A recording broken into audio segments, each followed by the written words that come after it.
All right, so you're planning to study or work abroad. That's awesome.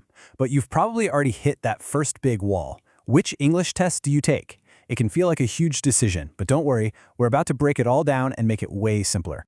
So yeah, that's the big question, isn't it? IELTS, TOEFL, or PTE? Think of them like keys. Each one can unlock some amazing doors for you. But here's the catch. They all fit different locks. And you know, picking the wrong key, that can cost you a lot of time and, let's be honest, a lot of money. Okay, let's just get this out of the way right now, because it's super important. There is no single best test. Nope. The right choice is all about you. It's about what you want to achieve, where you're going, and what you're good at. So we're not trying to find some universal winner here. We're trying to find your winner. So to figure that out, let's get to know the main players in the game. It's time to meet the big three. First up, we've got IELTS. You can think of this one as the heavyweight champion. I mean, it's the world's most popular test for both university and immigration. But here's its real defining feature. The speaking test is a face-to-face conversation with a real person. Now think about that for a second. For you, is that a good thing? Does talking to a person sound way more natural and less stressful? Or does that idea kind of make your palms sweat? That's a huge deciding factor right there. All right, next on the list is TOEFL.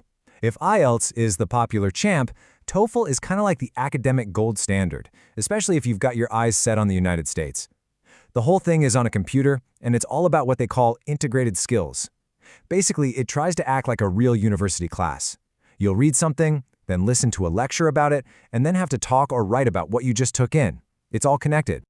And our third contender is PTE Academic. Now, if the other two are marathon runners, PTE is the sprinter. It's also 100% computer-based, but its secret weapon is AI, and artificial intelligence scores everything. Your speaking, your writing, all of it. So what does that mean for you? Well, two things. Zero human bias and, this is the big one, crazy fast results. If you're in a hurry for a visa application, PTE can be an absolute lifesaver. Okay, introductions are over. Now for the fun part. Let's put these three head-to-head and see how they really stack up against each other. This is where you'll probably start getting a feel for which one is right for you. So let's really dig into this chart because the differences are huge. Look at the format. IELTS is the only one that still gives you a paper option. If you're just more comfortable with pen and paper, that's a massive deal right there. But the real game changer is the speaking test. Are you a talk-to-a-person person or a talk-to-a-microphone person? That's IELTS versus the other two. It might sound small, but it can totally change how you perform.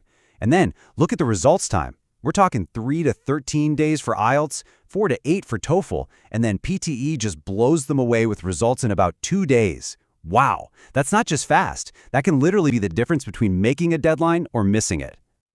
All right, enough with the technical stuff. Let's talk about what really matters. Your career, your future. How does picking the right test actually give you an advantage? Let's connect the dots. This really is the bottom line. It all comes down to your goal. So, if you're dreaming of studying in the US, TOEFL is almost always going to be your safest bet. If you're headed to the UK, Australia, or Canada, well, IELTS is pretty much the king there. But what if you need results like yesterday for a visa? PTE is going to be your best friend. And it's not just about location. If you know you do better talking to a real human, IELTS is the obvious choice. But if you're cool with computers and just want to get it done, then TOEFL or PTE are perfect. You see, it's about being strategic, picking the right tool for your specific journey. Okay, I know that was a lot of information, and you might still be thinking, so which one do I actually pick? Don't worry, let's boil it all down to a super simple 3-step framework so you can make a choice you feel really good about. All right, here we go. Your 3-step plan. Step 1, and listen, this is the most important one. You absolutely have to do this. Check the specific requirements for where you're applying. The university or the visa office gets the final say, period. Their choice overrules everything we've talked about, okay? Step 2, take a good, honest look at yourself. What are your strengths? Do you shine in a real conversation, or are you better off talking to a screen with no pressure? And finally, step 3, check your calendar. Deadlines are real. How fast you need those results. Sometimes your timeline is going to make the decision for you. So as you're weighing all this, just try to remember what this is all about. This test, it isn't just some annoying hurdle you have to jump over. It's not just a box you have to check. It's actually the first real, tangible step you're taking toward that huge dream you have. You know, whether that's getting into your dream school or starting a brand new life somewhere amazing.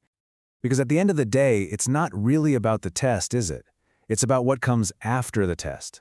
You've now got the playbook. You know how to choose the right key for your future. So the real question isn't about the test anymore. The question is, what incredible door are you about to unlock?